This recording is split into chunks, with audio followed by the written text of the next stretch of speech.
Apollo, what if the truth you're searching for is the very thing that can destroy you?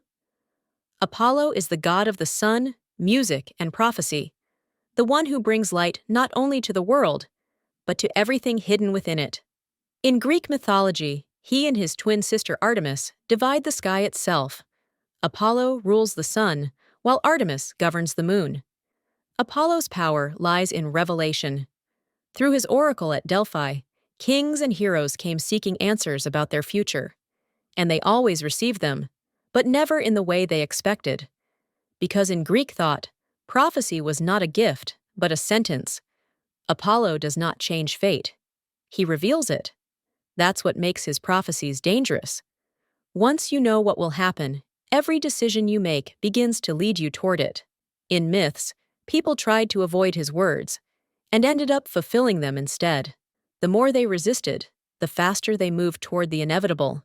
He is also the god of music and harmony, representing order and perfection.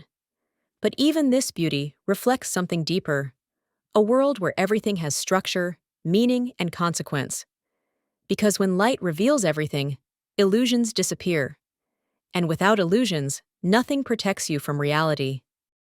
What if the moment you step into the wild, you are no longer in control?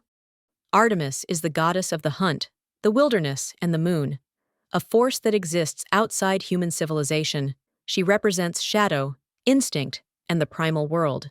Artemis is the daughter of Zeus and the Titan Leto, and the twin sister of Apollo. Artemis does not belong to cities, laws, or people.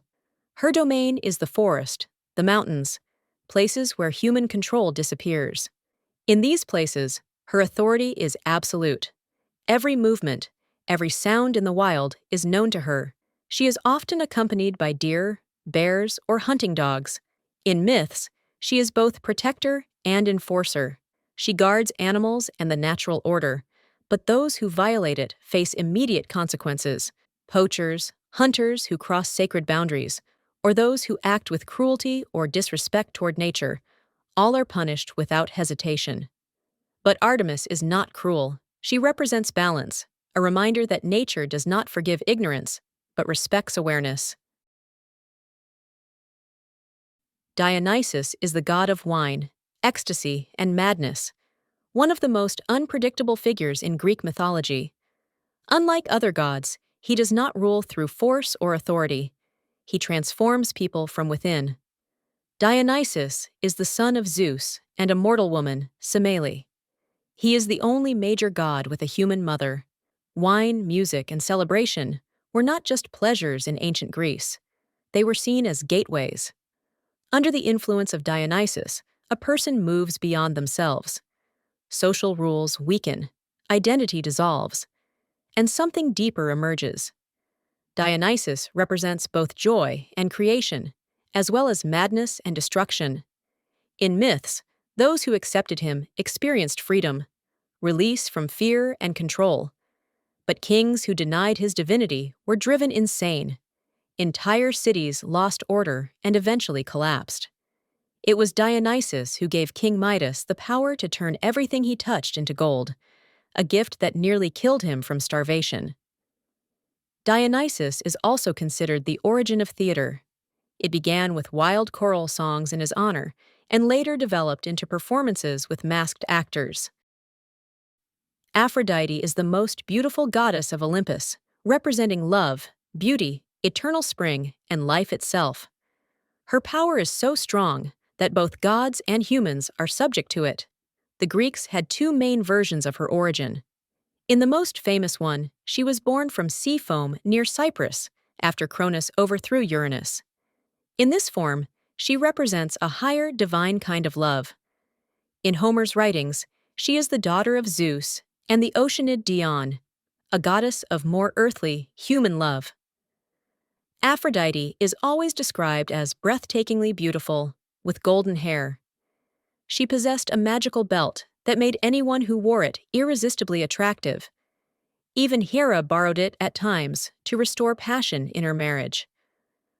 Zeus married Aphrodite to Hephaestus, the least attractive and lame god, as a political decision to prevent conflict among the gods. But her true passion was Ares. Unlike other gods, Aphrodite does not control elements or armies. Her power works differently, subtly influencing decisions, emotions, and actions. For example, to win the title of the most beautiful, she promised Paris the love of the most beautiful woman in the world, Helen, the wife of King Menelaus. Inspired by this promise, Paris abducted Helen and brought her to Troy, starting the Trojan War. Hephaestus is the god of fire, metal, and craftsmanship, the creator behind the power of the gods themselves. He builds what no one else can: weapons of the gods, armor of heroes, Zeus's thunderbolts, Achilles' armor. Hephaestus is the only Olympian with a physical imperfection, and the only one who works with his hands. He was born weak and unattractive. His mother Hera, ashamed of him, threw him from Olympus, and the fall left him permanently lame. Unlike many gods who were involved in intrigue, Hephaestus was peaceful and calm. He was respected for his skill and became the patron of craftsmen and creators. But he was also capable of subtle revenge. After discovering Aphrodite's affair with Ares, he forged an invisible, unbreakable golden net. He trapped the lovers in it and exposed them before the other gods of Olympus. He also remembered Hera's betrayal. He sent her a golden throne as a gift, but once she sat on it, invisible chains bound her. Only Dionysus managed to intoxicate Hephaestus and persuade him to return to Olympus to release her. Ares is the god of war, but not the kind associated with strategy or honor. He represents chaos, violence, and loss of control. Ares does not plan outcomes. He intensifies conflict. Even the Greeks feared him because war under Ares is always unpredictable. It does not reward the strong or the intelligent. It consumes everyone. Despite his image as a fierce warrior, Ares often found himself in humiliating situations. At one point, two giants, the Aloidai, captured Ares, chained him, and locked him in a bronze jar for 13 months, until Hermes freed him. During the Trojan War, Ares was wounded by the mortal hero Diomedes. He cried out in pain as loudly as 10,000 warriors and fled back to Olympus. Hades is the ruler of the underworld, the god who governs what happens after death. Unlike Zeus or Poseidon, Hades rarely appears in myths and does not seek attention. He doesn't need to. His power is absolute. He is the older brother of Zeus and Poseidon. When the world was divided, he received the realm of the dead, which eventually came to be known by his own name. Every life, regardless of power, wealth, or status, ends in his domain, a world beyond light, time, and change. Hades was also called Pluto, meaning the wealthy one, because all underground riches belong to him. It's important to understand, the Greeks did not see Hades as evil. His realm included Tartarus, a place of punishment, the asphodel meadows, for ordinary souls, and Elysium, for heroes. He possessed a magical helmet, a gift from the Cyclopes, which made him completely invisible. History is not just what happened, it's what still echoes within us. If you felt this story, don't let it fade. Subscribe and step with us into the next chapter.